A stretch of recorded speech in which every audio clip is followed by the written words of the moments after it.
Hi friends, கதவு திறக்க வரலைங்கிறத சொன்னேன் பார்த்தீங்களா? திறந்து விட்டாங்க அப்படிங்கிறதெல்லாம் சொன்னேன். அதோட ரீசன் என்னங்கிறத அவர் சொன்னப்புறம் தான் எங்களுக்கு புரிஞ்சுது. அந்த இது என்னன்னா, முந்தின நாள் ஒரு பையன் எங்கள் வீட்டு பக்கத்தில் போலீஸ் ஸ்டேஷன் இருக்கிறதுனால நிறைய பசங்க அப்பப்போ வருவாங்க போவாங்க ஸ்டேஷனுக்கு இதுக்குன்னு. நாங்கள் எங்கள் கார்கிட்ட நின்னாங்க அப்படிங்கிறதுக்கெலாம் ஒன்றும் சொல்ல மாட்டோம்.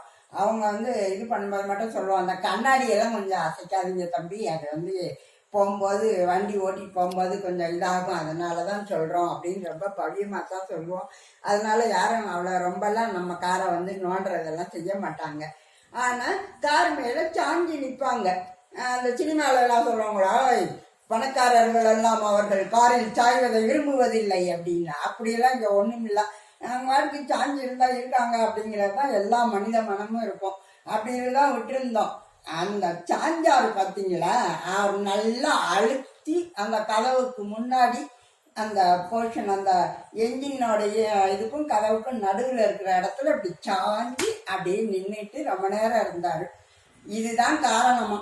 கடைசியில் எனக்கு ஊருக்கு போகும்போது கதவை திறந்தா திறக்க முடியாமல் இருந்ததுக்கு அவர் சாஞ்சி அமுக்குனதில் கார் அப்படியே உள்ள அமைஞ்சி இதாக இருந்திருக்கு. அந்த கார் கதவோடைய முன் போர்ஷன், அந்த இது மாதிரி இருக்கிற இப்படி திறக்கிற இடம் இப்போ இவ்வளோ போலியாக தான் நம்ம கார்கள்லாம் இருக்குது அப்படிங்கிறதே இப்போ தான் நமக்கே தெரியுது.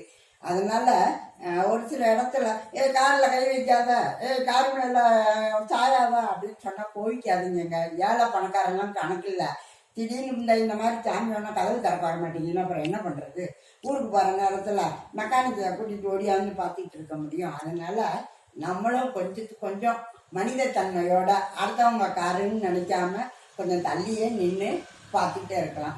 கார் மேலே அப்படியே வெயிலில் சாயறது, சினிமாவில் மாதிரி அப்படியே கை அப்படி பேனட்டில் இப்படி அமுக்கிக்கிட்டு பேசுறது, இதெல்லாம் டூ மச். நம்ம சின்ன பிள்ளைங்களை விளையாட்டு காட்டுறோம்னு சொல்லி நிறைய பேர் பேனட் மேலே தான் கொண்டாந்து உட்கார வச்சு விளையாட வைப்பாங்க. அதெல்லாம் செய்யாதீங்க. இதெல்லாம் தப்பு.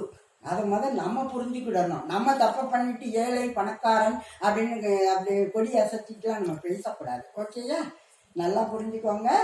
எந்த கார் மேலேயும் இனிமேல் சாயாதீங்க. சாஞ்சிங்கன்னா அவங்களுக்கு ரொம்ப கஷ்டமாக இருக்குது. அதனால தான். ஓகே, பாய்.